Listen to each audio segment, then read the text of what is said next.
Wow, Terence Crawford does it again. Terence Crawford has now said that telling PBC about the BLK Prime deal wouldn't have been a good idea.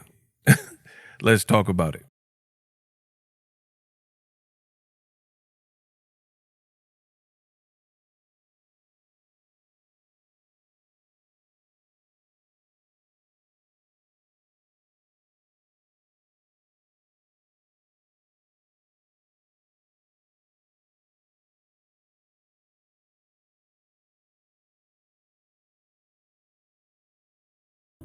What up, Fight World? It's your boy Ego, and I'm back with some more boxing. It seems that Terence Crawford, the more he talks, the more mistakes he makes in these interviews. And with an upcoming fight less than 2 weeks out, he's fighting David Evanescence, and I really think that should be probably the focus. But again, I'm not Crawford's PR. I'm just giving you my opinion on my YouTube channel. The reason I say this is because Crawford keeps talking himself into a hole. It's like the more he keeps talking, the more contradictions I find. And the craziest thing is he's doing it in the same interview. Like, it'd be one thing if you had to stitch together a bunch of interviews and piece them together in terms of finding the contradictions, but that's not the case at all. You can listen to one interview and find multitudes of conflicting statements and contradictions all in that same interview. Very weird stuff. Now, you guys heard at the beginning, Terence Crawford was interviewing with Brian Custer, the Last Stand pod, and it was a great question from Custer. He was basically saying, hey, do you think it would have been good or advantageous for you to notify PBC and the people you were dealing with that you had this alternative option on BLK Prime? So then maybe that way they would be like, oh, okay, it's do or die. You know, you gotta get this thing strike while the iron's hot. And maybe they could have made a play to make the Errol Spence fight happen, to which Crawford completely fumbled the bag and came up with such a weird response. That's what I'm talking about in this video. He's basically, and I'm just paraphrasing because you guys heard it, I'm paraphrasing. He basically said that wouldn't have been a good idea, and they would have just said, oh, you left negotiations, or do you have this alternate negotiations, so you're ducking.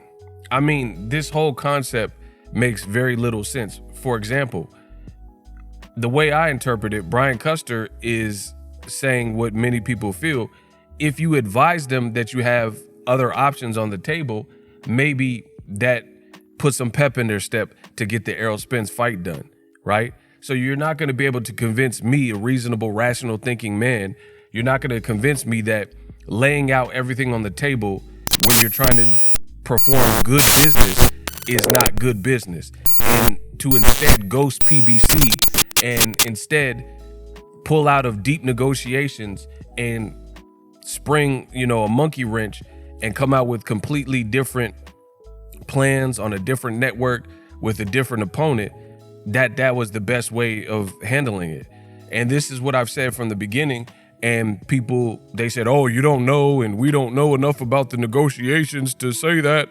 But guess what? Crawford has just proven me right, because this is what I said from the beginning, that Crawford was not negotiating in good faith. He was instead negotiating in bad faith. And he's proving it because he's done multiple interviews. And if you listen to what he's saying, he's telling you that. He says he's been basically in talks with BLK Prime for almost as long, give or take a month, as long as he was in conversations with PBC. And now in this recent interview with Brian Custer, he's basically telling you that to hide it and just, unprofessionally just pull out negotiations when you've been wasting people's time and leading them to believe that they were encroaching a deal was the best way to handle it, which clearly it's not.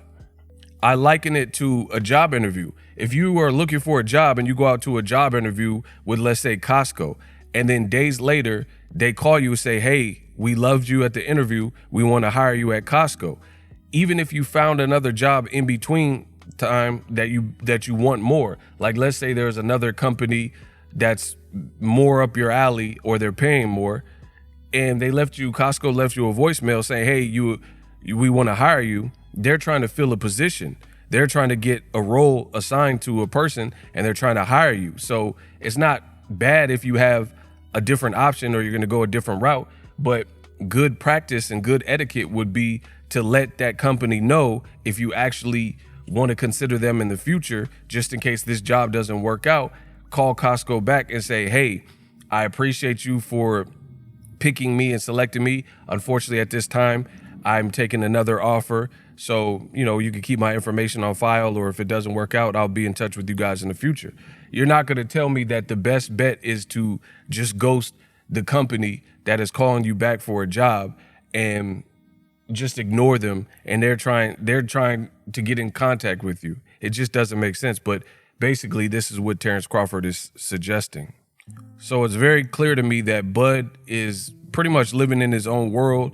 You keep talking about Errol Spence and Charlo and Keith Thurman, guys that are all with Al Haymon and PBC, and you claim you want at least 2 of those fights really bad, but you sign even a 1-fight deal with a company that has never put on a fight of any magnitude in boxing and doesn't have any of those fighters that you're claiming, Charlos and the Errol Spences, that you say that you want to fight so bad. So none of his actions are making sense. And then for him to say it made no sense and it wouldn't matter, they would have said I was ducking and this and that.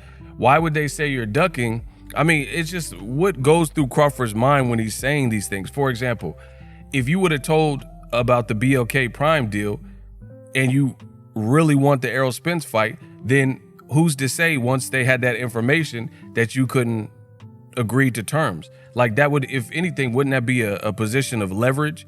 And he said something about they would try to call my bluff. Why would they try to call your bluff if what you're saying is not a lie and you really got this $10 million deal lined up? Why would you be worried about someone calling your bluff? I mean, none of this stuff makes any shred of sense. Again, if you know the deal is legit, then why would they be trying to call your bluff? It doesn't matter if a company doesn't believe you or not. As long as you told them, then you've done your part, right? So none of this stuff that Crawford is saying makes any sense at all. You shouldn't be worried about them saying you're going to duck. And the reality of it is you don't have to worry about PBC saying you ducked. That's what fans are saying. So if you did what you did and operated in the manner that you operated because you didn't want people to call you a ducker. But if you look at any comment section where he's advertising the David Avalanche fight, guess what? There's plenty of duck emojis and fans calling you a duck anyway. So really, it's not mission accomplished. Whether PBC did it, you think they would do it? He was like, here's what they would say. They would just say you're ducking or you miss out on an opportunity. Bro, what are you talking about?